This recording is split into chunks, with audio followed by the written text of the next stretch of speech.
ಇನ್ನು ದೇಶಾದ್ಯಂತ digital arrest ಅನ್ನುವಂತಹ ಒಂದು ಬಿಗ್ ಸ್ಕ್ಯಾಮ್ ನಡೀತಾ ಇದೆ. ಮನೆಯಲ್ಲಿ ಕುಳಿತಿರುವಂತಹ ಜನರನ್ನ ನಿಮ್ಮನ್ನ ಅರೆಸ್ಟ್ ಮಾಡಬೇಕಾಗುತ್ತೆ.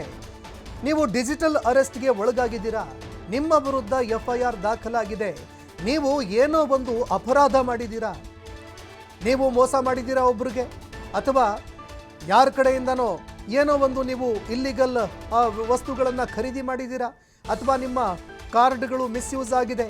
ಈ ರೀತಿಯಾಗಿ ಹಲವಾರು ಸುಳ್ಳು ವಿಚಾರಗಳಿಗೆ ಸಂಬಂಧಪಟ್ಟಂತೆ ಆನ್ಲೈನ್ ಕರೆಗಳು ಬರುತ್ತೆ. ಇದಕ್ಕೆ ಈಗ ಮತ್ತೋರ್ವರು ಬಲಿಯಾಗಿದ್ದಾರೆ.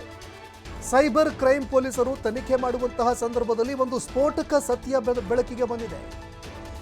ಕೆಲವು ದಿನಗಳ ಹಿಂದೆ ವೃದ್ಧ ದಂಪತಿಗೆ ಡಿಜಿಟಲ್ ಅರೆಸ್ಟ್ ಮಾಡಲಾಗಿತ್ತು. 2.5 ತಿಂಗಳ ಕಾಲ ಡಿಜಿಟಲ್ ಅರೆಸ್ಟ್ ಮಾಡಲಾಗಿತ್ತು.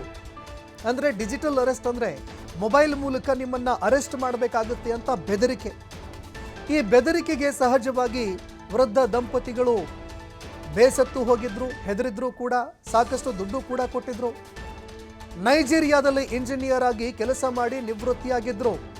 ಇಂಜಿನಿಯರ್ ಕೆಲಸದಿಂದ ನಿವೃತ್ತಿ ಹೊಂದಿದ್ದಂತಹ ಮಂಜುನಾಥ್ ಈ ದಂಪತಿಗಳಿಗೆ ಡಿಜಿಟಲ್ ಅರೆಸ್ಟ್ ಮಾಡಿ ಸರಿಸುಮಾರು 4.79 ಕೋಟಿ ರೂಪಾಯಿ ಸುಲಿಗೆ ಮಾಡಲಾಗಿತ್ತು. ಡಿಜಿಟಲ್ ಅರೆಸ್ಟ್ ಬಗ್ಗೆ ಪೊಲೀಸರಿಗೆ ಮಾಹಿತಿ ಕೂಡ ಲಭ್ಯವಾಗಿದೆ. ಇನ್ನು ಪೊಲೀಸರು ಇದಕ್ಕೆ ಸಂಬಂಧಪಟ್ಟಂತೆ ರಕ್ಷಣೆ ಕೂಡ ಮಾಡಿದ್ರು. ಮೊದಲು credit card bill overdue ಆಗಿದೆ ಅಂತ ಕರೆ ಮಾಡಿದ್ದಾರೆ. ಅದಾದ ಬಳಿಕ ನಿಮ್ಮ ಖಾತೆಯಲ್ಲಿ ಮನಿ ಲ್ಯಾಂಡ್ರಿಂಗ್ ಆಗಿದೆ ಅಂತ ಬೆದರಿಕೆ ಬಂದಿದೆ. ಮನಿ ಲ್ಯಾಂಡ್ರಿಂಗ್ ಕೇಸ್ ಗೊತ್ತಲ್ವಾ, ಬೇಲ್ ಸಿಗೋದಿಲ್ಲ ನಿಮಗೆ, ನೀವು ಅರೆಸ್ಟ್ ಆಗ್ತೀರಾ ಅಂತ ಬೆದರಿಕೆ ಹಾಕಿದ್ದಾರೆ. ED CBI ಕೇಸ್ ಆಗಿದೆ ಅಂತ ಹೆದರಿಸಿದ್ದಾರೆ ವಂಚಕರು.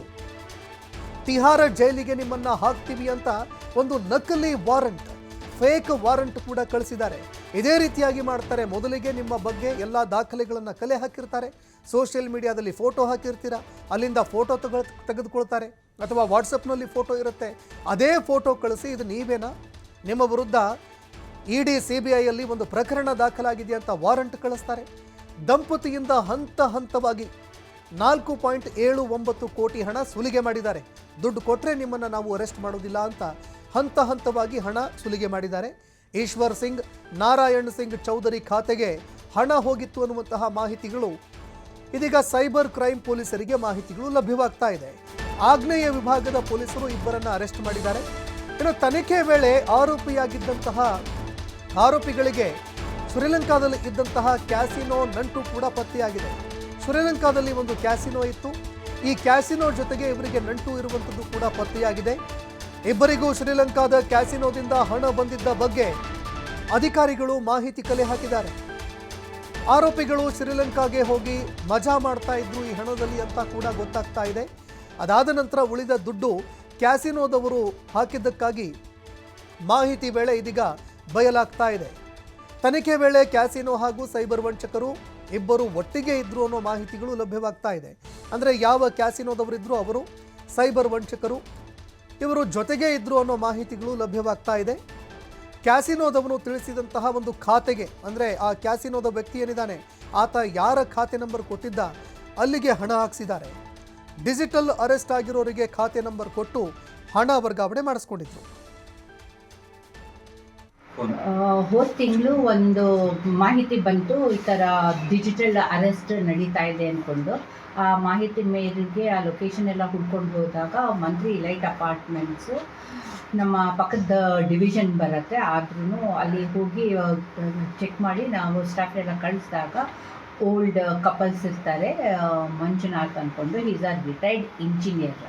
ಅವರು ಅವ್ರ ವೈಫ್ಗೆ ಕಾಲ್ಸ್ ಬರ್ತಾ ಇರುತ್ತೆ. ಅವರು ಹೆದರ್ಕೊಂಡು ಆಲ್ರೆಡಿ ನಾವು ಹೋಗಿ ಅವ್ರಿಗೆ ರೆಸ್ಕ್ಯೂ ಮಾಡೋಷ್ಟರಲ್ಲಿ 4.79 lakh rupees ಅಷ್ಟು ಅವರು ಫ್ರಾಡ್ಸ್ಟರ್ಸ್ಗೆ ಡಿಜಿಟಲ್ ಅರೆಸ್ಟಲ್ಲಿ ಇನ್ವೆಸ್ಟ್ ಮಾಡಿಬಿಟ್ಟಿರ್ತಾರೆ ಭಯದಲ್ಲಿ. ನೆಕ್ಸ್ಟ್ ಈಗ ಅವ್ರಿಗೆ ರೆಸ್ಕ್ಯೂ ಮಾಡಿ ನಂತರದಲ್ಲಿ ನಾವು ಪ್ರಕರಣ ದಾಖಲಿಸ್ಕೊಂಡು ಇಲ್ಲಿವರೆಗೆ ತನಿಖೆ ಮಾಡೋದ್ರಲ್ಲಿ ನಮಗೆ ಫಸ್ಟ್ ಅವ್ರ ಅಕೌಂಟಿಂದ ಯಾವ ಅಕೌಂಟ್ಗೆ ಅವರು ಅಷ್ಟು ದುಡ್ಡು ಹಣ ಡೆಪಾಸಿಟ್ ಮಾಡಿದ್ರು ಅಂದ್ಕೊಂಡು ಫಸ್ಟ್ ಲೇಯರ್ಸ್ ಎಲ್ಲ ಫಿಲ್ಟರ್ ಮಾಡಿದಾಗ ಒಂದು ಅಕೌಂಟ್ಗೆ 10 lakh rupees ಹೋಗಿರುತ್ತೆ, ಇನ್ನೊಂದು ಅಕೌಂಟ್ಗೆ 1.80 lakh rupees ಹೋಗಿರುತ್ತೆ. ಅದು ಆಂಧ್ರ ಬೇಸ್ಡ್ ಅಕೌಂಟ್ಸ್ ಇರುತ್ತೆ. ಅವ್ರನ್ನ ವಿಚಾರಣೆ ಮಾಡಿ ಅವರಿಬ್ರಿಗೂ ಆಲ್ರೆಡಿ ದಸ್ತಗಿರಿ ಮಾಡಿದ್ದೀವಿ. ಅದರಲ್ಲಿ 10 lakh rupees ಯಾರ ಅಕೌಂಟ್ಗೆ ಹೋಗಿರುತ್ತೆ ಅವನು ಯೂಶಲಿ ಕೆಸಿನೋದಲ್ಲಿ ಆಟ ಆಡ್ತಾ ಇರ್ತಾನೆ. ಅವನು ಶ್ರೀಲಂಕಾಗೆ